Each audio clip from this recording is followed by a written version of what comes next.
Welcome to the Porch Roof Classic, a retro baseball podcast novel in 15 or so episodes by Jeff Pullman. Episode 11. 2 days later, Dad was showing me how to do a little work around our front yard bushes with a weed whacker. I was pretty beat from a full day at Irv's, and every instruction he gave me drifted through my head. No, not like that. Didn't you hear what I said? Yeah. He grabbed the whacker to show me again when Bertie and his father suddenly walked up the driveway.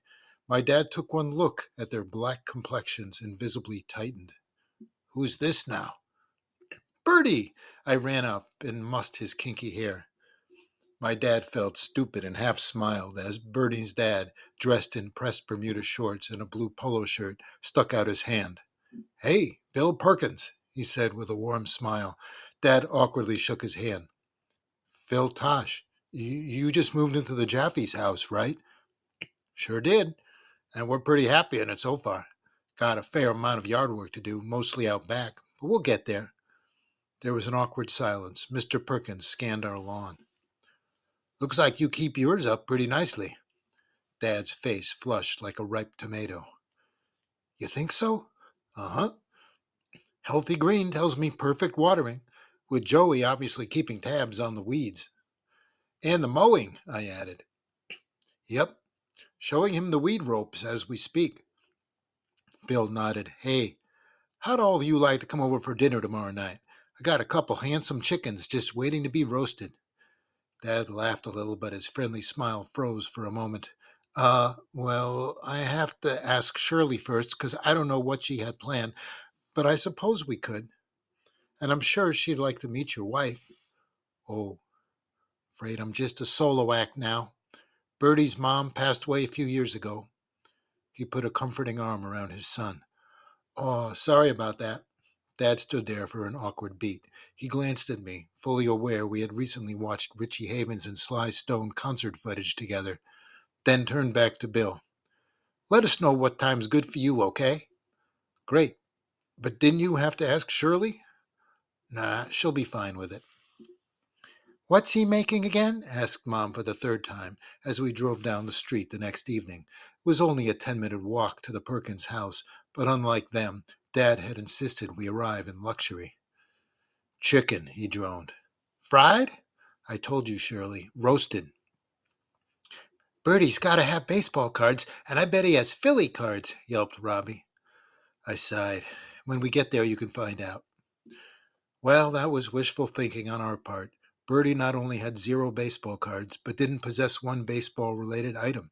He was a base bath demon artist, nothing more, and before dinner, Robbie had to be content with laying waste to the few remaining anthills in Bertie's backyard.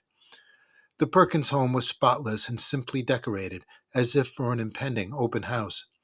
After he approvingly eyed a set of golf clubs in a corner, Dad spent a few minutes at Bill's record cabinet, poring through Miles Davis titles, one of which Bill was happy to drop on his turntable. Mom asked if she could help in the kitchen a few times, but Bill's dinner was under control, and he had his lemon chicken, baked it turned out, on the table in 15 minutes. It was so yummy, Mom even broke down and relaxed after 2 bites. What part of Philadelphia did you say you were from? I didn't actually, said Bill, but it's North Philly. Not enough opportunity for me there. And some sad memories, of course. Use your fork, please, Bertie. Bertie backed his hand out of his salad and picked up the fork. I can imagine, said Mom, though she clearly couldn't. What line are you in? Asked Dad. Life insurance, said Bill, and instantly noticed Dad recoiling an inch in his chair. Don't sweat it, man. Didn't invite you over to sell you anything. Just trying to meet some neighbors, right? Right, and that's a relief. They shared a laugh. Mom had been studying the host in between chicken slices for a few minutes. It was hard to tell if she was scared, suspicious, or attracted by him. Must be a little strange to move up to an area where you're so, new. No, it's cool. We're used to all that little strange stuff. Oh, yeah, said Dad. Right on. I mean, for sure. After some Boston cream pie, a nice gesture on Bill's part, We moved to the living room for a few more minutes of chat. Dad and Bill discussed the economy and a little about the Vietnam War, while Mom leafed through a few issues of National Geographic. Robbie and Bertie had ducked down to the basement to whiz cars around Bertie's model motoring track, and their nonstop giggles permeated the house. When it was time to leave, Mom lingered in the doorway. Thank you again, Bill. That was so delicious. What kind of honey was that? I don't know, just right out of a jar. Well, it sure was sweet. She hesitated, then gave him a quick, nervous hug and ducked outside. Dad nudged me and Robbie out of the house and firmly shook Bill's hand. This was great, thanks. You bet. Dad took a few steps to the car, then stopped and turned. Hey, couldn't help noticing your set of clubs in there. Feel like playing 18 with me sometime out at Linwood? It's a public course, not too tough. Sure, sounds super. Gotta warn you, though, on a good day, I can hit 90. Should be a close match then. See ya. My father beamed as he got back behind the wheel, then beamed all the way home and likely into his sleep. Dad seemed to have had a chip on his shoulder about our country since November of 1963, but for that night anyway, it had miraculously crumbled. On my lunch break the next day at Herb's, I dialed 411 for South Hadley again. Yeah, is there a number for Dwayne's Brake and Muffler on Grove Street? The operator connected me. A droll, sniffing character, who I would have bet $20 was Dwayne, picked up the phone. Yeah, hi, I said, I gotta deliver a pizza to the people who live in that little house across the street, but there's a problem with the order and I forgot to get their name and phone number. It's my first day. See, you mean the Dixons? I guess. Don't got their number, but hell, if Tim doesn't like peppers, you can deliver the sucker here instead. I thanked him, hung up, and got Tim Dixon's number from information. A guy picked up on the seventh ring who sounded stressed. A kid cried in the background. Tim Dixon? Yeah. I'm a friend of Helen Fishblatt, who, I thought was living in your house now? You kidding me? That skank was supposed to watch our place a few days, took off without watering one plant, and helped herself to two of my shirts. She a pal of yours? My mouth dried up. My speech gurgled. I quickly hung up the payphone. Joey, yelled Irv. 3 new humans at the counter. Get a move on. That was fortunate, because I really had to think about what just happened on that call. I forgot Mom and Dad were having dinner with some old friends down in Middletown that night, so doing any more Helen hunting was put on hold. Robbie stayed glued to me before and after I took our chicken pot pies out of the oven. Sox are facing Denny McLean tonight. Uh-oh. Uh-oh, nothing. He's hurt and he's lousy now. Didn't he win 54 games the last 2 years? 55. But we get the Tigers at home, so we're going to win. He seemed more rattled than usual, or at least more than I'd seen him in a while. I wondered if Mom and Dad being gone had an effect. Offered to hit some balls out with him after dinner, thinking it might de-rattle him, and he thankfully jumped at the idea. Even though it was August, daylight lingered and bugs filled the air, but I sprayed both of us up before we hit the backyard. The Sox game had started at Fenway, so Robbie also shoved his transistor radio into the pocket of his shorts and popped his little earphone in. He tossed me a few pitches first, and I managed to reach the porch roof with a handful of his soft lobs. Wait, he suddenly yelled, halted in mid-pitch. Then he jumped in the air and put up a fist. Kennedy doubled in Rico. It's 2-0. Boston having a player named John Kennedy in their lineup was just too perfect. Wicked. More than wicked, it's Wickadoodad. He giggled a bit and repeated Wickadoodad under his breath for the next 5 minutes until I'd had enough and let him bat. I lofted in about 10 straight smashable balls, and he made contact with only half of them. The game in his ear may have contributed. We're up 4-1. I told you McLean was an oinker. He had never used that word at all, but I wasn't about to argue. He seemed to feel good, though wasn't exactly calming down.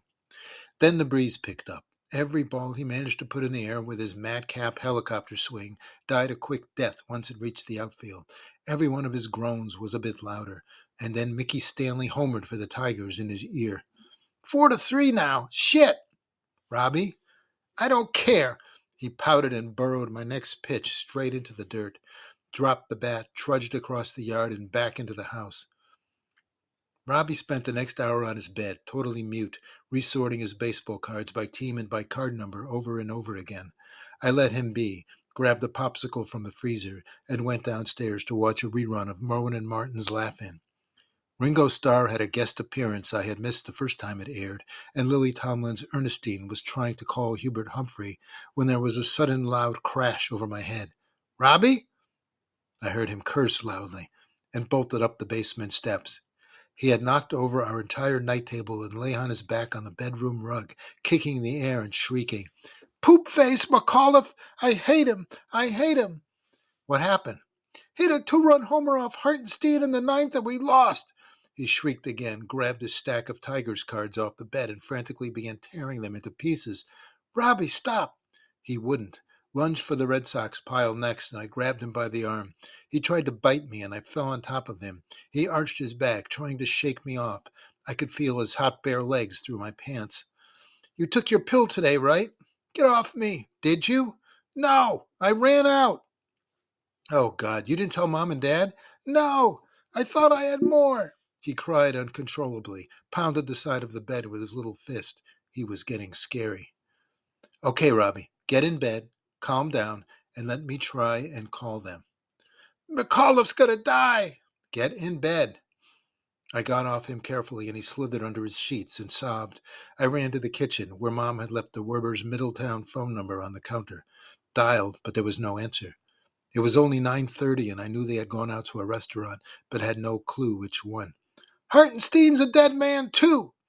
I envisioned Robbie on a bus to Boston, Dad's hatchet tucked into the waistband of his pajamas.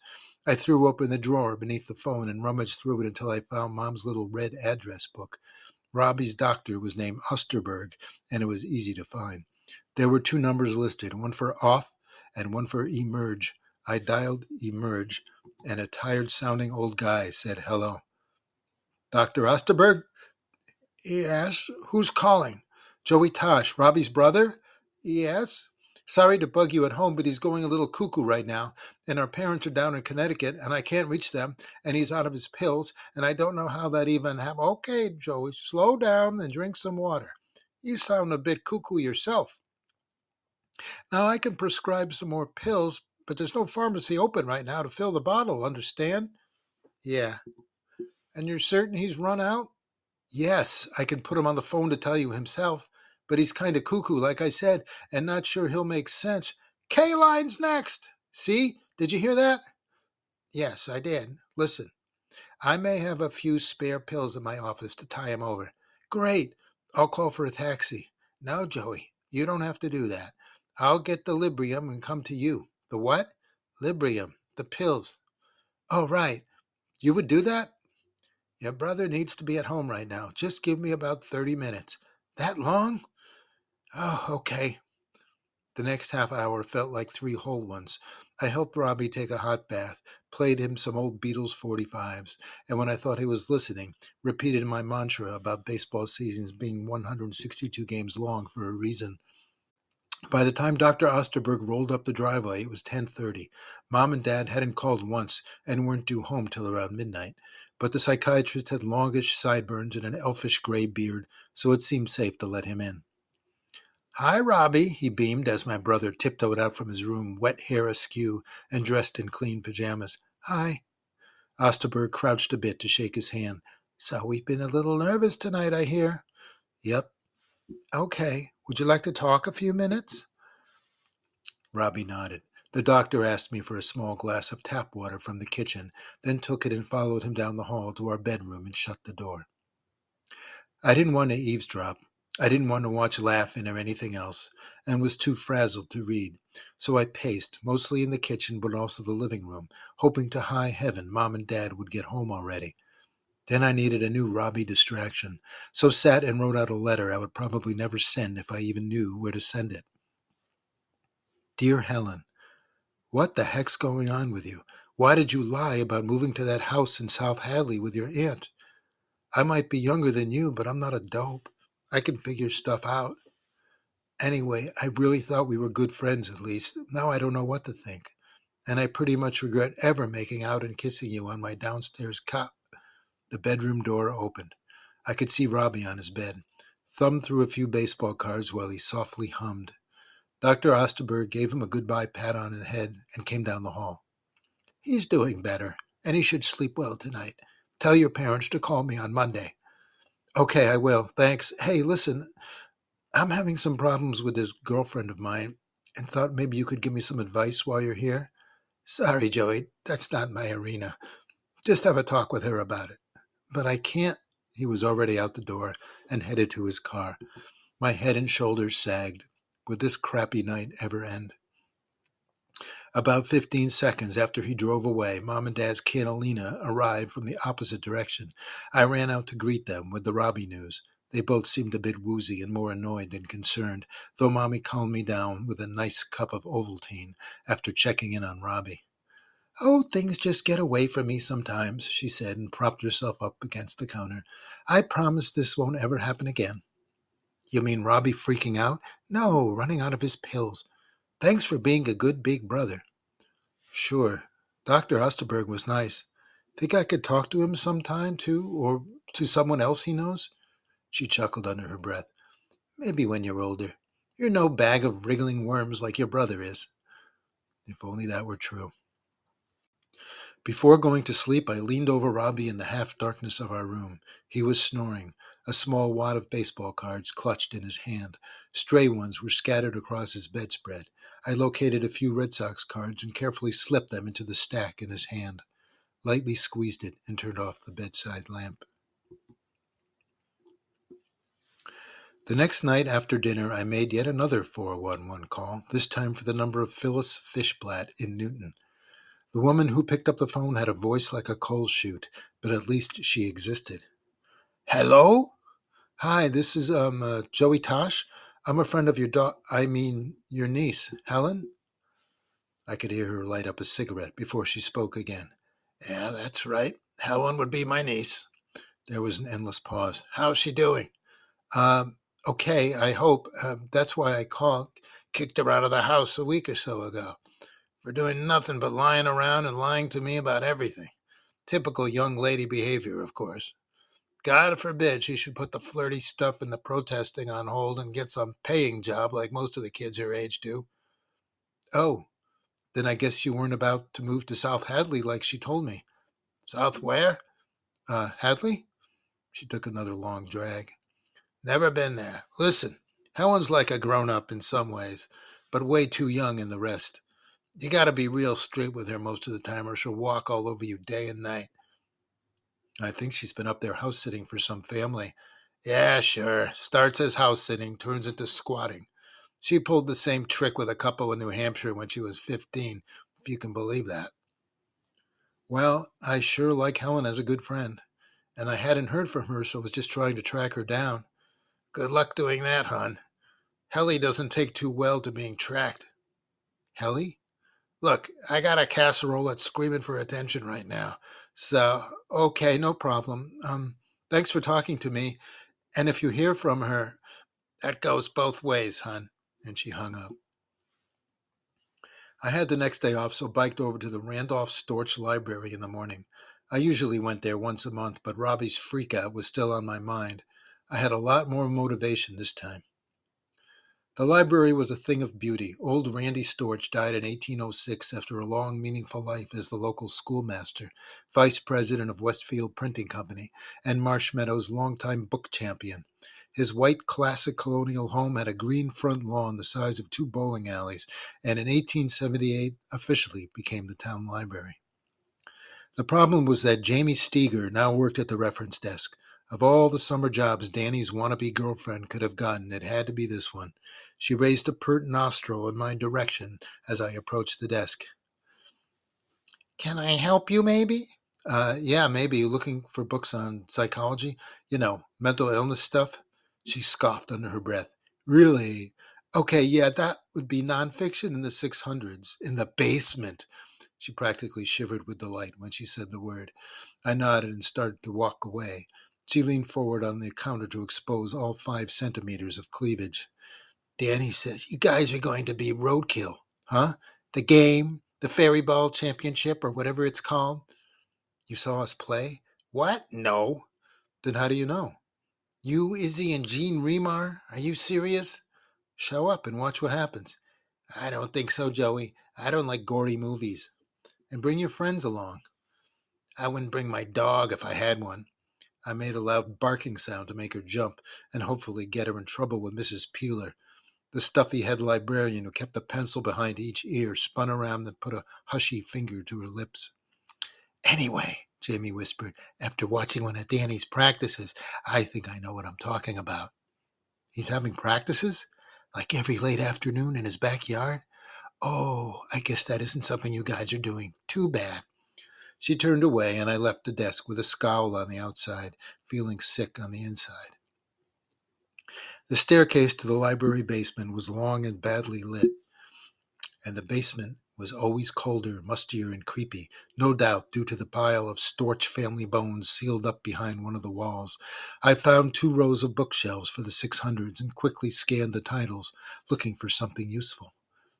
The collection of books on psychology and family health were either dense, unreadable histories, Sigmund Freud biographies, or about 12 copies of Baby and Child Care by Benjamin Spock. I was looking for anything that could help sort my jumbled feelings about my brother, about Helen, and even myself, but no book was visible. I wandered back upstairs, passed close enough to the reference desk to allow Jamie to stick her tongue out at me, and found the library's feeble collection of baseball books. It might have been the 25th time I visited them, and the same boring histories of the Yankees I refused to read were always on the shelf, along with Yaz by Carl Yastrzemski and Al Hirschberg, which I had checked out 8 times, 3 for me, 5 for Robbie. There wasn't much else, but as I was about to give up and head home, I saw a new title I had never noticed. Pitching in a Pinch. I plucked it out. Christy Mathewson, a Hall of Fame pitcher from the early 1900s who played with the New York Giants, had written it in the first person. The writing was old-fashioned, but it seemed to include lots of stories and pitching and strategy tips. From page 51. A smart manager in the big league is always working to keep his valuable stars in the right frame of mind. It was published in 1912, and someone named Ed Stickenlooper had donated the book to a Dayton, Ohio library. Somehow it had gotten into ours, and I felt like it had appeared on that shelf at that moment for my benefit. I made sure Mrs. Peeler checked the book out for me rather than Jamie, and bicycled home with it tucked under my arm. I was sprawled on my bed that afternoon, still deep into Maddie's book. This was from page 54. In most big league ball games, there comes an inning in which hangs victory or defeat. Certain intellectual fans call it the crisis. College professors interested in the sport have named it the psychological moment. Big league managers mention it as the break, and pitchers speak of the pinch. Ready to go, Mr. Caddy? I looked up. Dad stood in the bedroom doorway, dressed in his plaid bell-bottom golf slacks and peach-colored polo shirt. You bet. Bertie wouldn't help caddy for his dad, but Robbie wasn't invited along. Mom kept him occupied with peanut butter French toast while we snuck out to the garage. Dad found an oldie station on the Catalina's radio that played an occasional Motown tune, a critical step to make Bill Perkins feel at home for the drive. Bill wore a blinding yellow short-sleeved shirt, navy shorts, and high white socks, and was in a buoyant mood when we rolled up to their house. Top of the morning, he chirped in a bad English accent. That's funny, said Dad. I was just going to say, what's happening? Bill laughed. They tried out some kind of hippie or soul brother handshake, but were too clumsy about it and gave up quick. Linwood Golf Course was east of the Springfield suburbs, right before a part of the state that began to get very hilly and rural. It was a public 18-hole course, fairly easy and thus popular. 20-minute wait times to tee off on nice weekends were normal. This day was humid and overcast, with thunderstorms a possibility, so the crowds were down. I pulled my dad's golf bag along on a creaky handcart while Bill put one of his massive shoulders to use. Bertie speedily and happily handed him the club for each shot. Phil and Bill kept their conversation light, mostly about their jobs, a bit about sports, and danced around politics. I knew my dad had voted for Nixon, to the dismay of his office mates, but couldn't be sure if Bertie's dad had gone for Humphrey. Either way, they didn't feel a need to bring it up. My dad had a 3-stroke lead after 6 holes, but Bill was gaining ground, played quiet and methodical, and sank a long birdie putt on the 9th hole to take the lead. Great shot, said Phil. I owe you a Schaefer for that. You mean now? Why wait? Otherwise I'll have to buy you two of them later. The 18th room was a small restaurant and bar attached to the clubhouse. Kids weren't allowed in the bar area, so I sat with Bertie at a table and munched on salty French fries while our dads saddled up for their drafts. It was the middle of the afternoon, way past lunchtime, and our table was the only one being used. 5 guys with slick hair and pasty, barely shaven faces sat in a row at the bar. I figured they were regulars. 2 of them half turned as Bill approached with a friendly nod. The chubby bartender breathed into some glasses and wiped them dry, and didn't seem to notice him. 2 Schaefers for me and Gary Player here, announced my dad. Bertie and I were close enough to the bar area to hear every word. Don't serve that, mumbled the bartender. What do you mean? I always order Schaefer here. Not today. The first regular beside Bill got up from his creaky stool. Guess it's time to wash some balls. He dropped the $5 bill on the bar and walked off. Is something wrong here? Asked my dad. Did I say there was? Replied the bartender, still refusing to look at them. The second regular polished off his drink, put away a cigarette he was about to light, and walked out with a snort. Bill maneuvered in front of my dad and rapped his knuckles twice on the bar. The man said 2 Schaefers, please. The bartender still wouldn't turn around. The last 3 regulars dropped more cash and left their stools without a word. Bertie was younger than me, but knew what was going on and started to whimper. I was just stunned, but nowhere near as embarrassed and angry as my dad was. Bill just stared at himself in the bar's mirror, nodding slowly. Let's go, Phil, is all he said. Bertie and I quickly bundled up our remaining French fries and napkins and slunk to the door with our dads. You just lost yourself 2 customers, bub, yelled Phil at the bartender as we left. The final 9 holes were obviously never played, and the drive home was like being encased in a tub of my mom's cooking lard. Bertie cowered beside me and back, softly sniffled with an angry face burning through his tears. Bill sat motionless in the passenger seat, mutely stared out his window at passing hills. Dad said, I am so sorry, a minute out of the golf course parking lot, but when Bill waved him away, all conversation died. Dad put his oldie station on for a second, got a song by Steppenwolf, and shut it off again. After we dropped Bill and Bertie at their house, Dad slammed an angry hand on the steering wheel and sat there a long moment. Come on up front, Joey, he said quietly. Really? How come? Just to keep your old man company. We're going to get the car washed. The one where you drive through it? Yeah. Okay. Johnny's auto scrub was usually busy on Saturdays, but with the rain in the forecast, we got right in.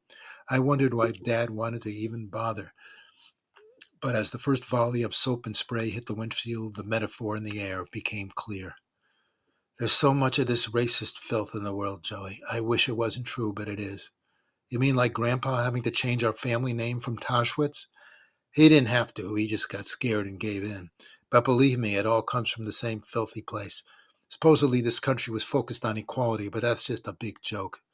We crawled through the giant scrubbers, which to me felt like being in some science fiction movie, even though there was something weirdly comforting about them. Who were those jerky guys at the bar? Pretty sure they were pals of Big Nose Vince. Big Nose who?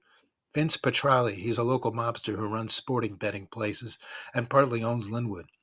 Surprised they let you and me in there, to tell you the truth. Can't you complain to someone there about this? He laughed to himself. What's that going to do? Well, isn't the way they treated Mr. Perkins against the law? Who's going to arrest them? A lot of cops treat people like Bill the same way. Prejudice against blacks may be worse in the South, but don't believe for a second it's the only place where it happens. I sure don't believe it now.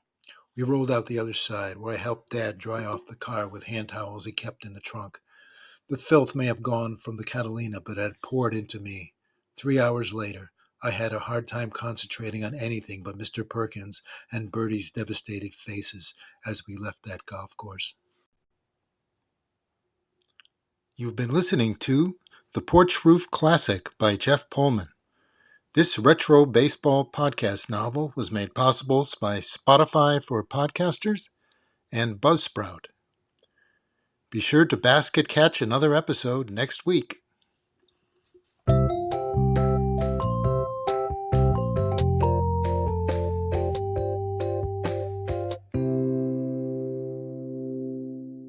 If you enjoyed this podcast and would like to contribute, go to buymeacoffee.com/jpullman 54V. Thanks.